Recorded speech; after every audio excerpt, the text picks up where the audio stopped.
The rain had been hitting the windows of my bakery since 3 in the morning, a cold, relentless downpour that perfectly matched the numbness in my chest. I stood behind the counter, adjusting the display of fresh tarts, trying to focus on the comforting smell of cinnamon and warm dough. This place was my sanctuary. I had spent 5 years building it from the ground up, scrubbing the grease off the old floors with my own hands, working 18-hour shifts, and surviving on 3 hours of sleep. The name etched in gold on the glass door was Maya's. It was mine, every single brick of it. But the bell above the door rang at exactly 4:30 p.m., and the air in the room froze. My head barista, Elena, walked over to me with a pale face, leaning in to whisper, "There's a couple at the corner table. They didn't order anything, but the man says he won't leave until he talks to the owner. He said he's your father." I hadn't seen or spoken to my parents in 5 years, not since the night they legally and financially erased me from the family. I wiped my hands on my apron, took a deep breath, and walked out into the dining room. Sitting at the corner table was my father, Richard, looking sharp in an expensive tailored suit, his gold watch catching the dim light of the bakery. Beside him was my mother, Eleanor, looking through a luxury travel magazine, completely indifferent to her surroundings. Across from them sat my brother, Julian, nervously tapping his fingers on the marble tabletop. They looked up as I approached. No one smiled. No one stood up to hug me. "Sit down, Maya," my father said, his voice carrying the same cold, commanding tone he used when I was a teenager. "We don't have all day." I remained standing. "You have 5 minutes. Why are you here?" My mother closed her magazine with a sharp snap. "Don't use that tone with us, Maya. We came here because your brother is facing a crisis, and as his sister, it is your duty to help him. He needs £50,000 by Friday morning to settle a legal dispute with his former business partners." I almost laughed, but the sound died in my throat. £50,000. They had walked into my life after half a decade of total silence to demand a fortune for the golden child. "Julian made a calculated investment," my father explained, completely unbothered. "The market shifted, and things went sideways. If he doesn't pay the settlement, it goes to court, and his reputation will be ruined. You have a thriving business here. The cash flow must be immense.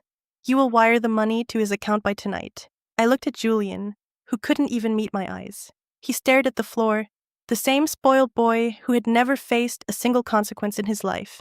"And why would I do that?" I asked softly. My father's expression hardened. "Because we are your family. Because everything you have right now is built on the discipline we taught you. And because if you don't, I will personally contact the commercial landlord of this building. Arthur Pendleton and I play golf every Tuesday. One word from me about your financial instability and your lease renewal next month will vanish. Do not test me, Maya." There it was, the threat behind the family reunion. But what my father didn't know was that I had spent the last 5 years preparing for this exact day. I didn't panic. I didn't cry. Instead, I pulled out a chair, sat down, and looked my father dead in the eye. "You want to talk about family debts, Dad? Let's talk about them," I said, my voice dangerously calm. I pulled my phone out of my pocket, placed it on the center of the table, and hit the record button. "Before I even think about touching my bank account, we are going to clear the ledger." My mother frowned. "What ledger? 5 years ago, you threw me out of the house because I refused to sign over my college savings fund to pay off Julian's racing debts. When I left, you told me I was nothing, that I would fail, and you legally removed me from your will. Do you remember that?" My father scoffed. "That was a long time ago. It was a lesson in self-reliance, and clearly, it worked." "You didn't just teach me a lesson, Dad," I continued, leaning forward. 2 weeks after you kicked me out, you used my old identity documents, the ones left in my childhood bedroom, to co-sign a £40,000 personal loan in my name to fund Julian's next failed venture. You forged my signature. The table went dead silent. My mother's breath hitched, and my father's eyes narrowed into slits. "I spent the first 3 years of building this bakery drowning in debt I didn't create," I said, the years of pain finally bleeding into my words. "My credit was ruined. I lived on instant noodles, slept on the kitchen floor of this very shop, and begged suppliers for extensions because a black mark on my record tracking back to your fraud blocked me from getting bank loans. I paid off every single penny of that forged loan by myself. I have the forensic handwriting reports, the bank transfer receipts, and the original loan documents locked in my office safe. My father tried to recover his composure, adjusting his tie. You can't prove any of that. It's your word against ours. I don't need to prove it to a court, Dad, because right now, this phone is recording you. I pointed to the device on the table, and Texas law, just like the laws here, only requires one party's consent to record a conversation. You just admitted on tape that your previous actions were a lesson, and Julian's silence right now speaks volumes. Julian finally looked up, his face pale. Maya, please. The investors are going to ruin me. I know they are, Julian, I said, turning to my brother. Because I'm the one who bought your debt note from them this morning. My father froze. What did you say? Your partners were terrified you'd declare bankruptcy, and they'd get nothing, I explained, a cold sense of justice washing over me. So, I had my corporate lawyer contact them yesterday. I bought your £50,000 debt for £30,000 cash. Your partners are satisfied. They walked away, which means, Julian, you don't owe them a single penny anymore. You owe it to me. I reached into my apron and pulled out a legal document prepared by my lawyer an hour before they arrived. I slid it across the marble table. This is a formal debt restructuring agreement, I said.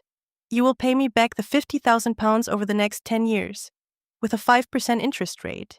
If you miss a single payment, the asset guarantee clause kicks in, and I legally take ownership of your apartment in London. Sign it. All three of you, as guarantors. My father's face turned an ugly shade of crimson. This is extortion. You trap your own family? No, Dad, I said, standing up and towering over them. This is a legal business transaction, the exact kind you taught me to handle. You wanted 45% of my life, but instead, I own your son's future. If you don't sign, I stop the recording, walk into the police station with the forgery evidence, and let the judge decide where Julian sleeps on Friday night. With trembling hands, my father picked up the pen. My mother was weeping silently, her luxury magazine forgotten on the floor. Julian signed first, his hand shaking so violently he nearly tore the paper. Then my father signed, his eyes burning with the hatred that no longer had any power over me. I picked up the signed document, checked the signatures, and slid it back into my apron. Then I picked up my phone and stopped the recording. Now, get out of my bakery, I said, my voice dropping to a whisper. The dinner rush is starting, and I have real customers to serve. They stood up without a word. My father didn't look back. My mother gripped Julian's arm as they hurried out into the cold rain, the bell above the door ringing one last time. I stood by the window, watching their luxury car pull away into the dark. For 5 years, I had carried the heavy, burning weight of their betrayal in my chest, thinking I was broken. But as I looked around, at the warm lights of my shop, the smell of fresh bread, and the staff who actually cared about me, I realized something. I wasn't broken at all. I had just finally balanced the books.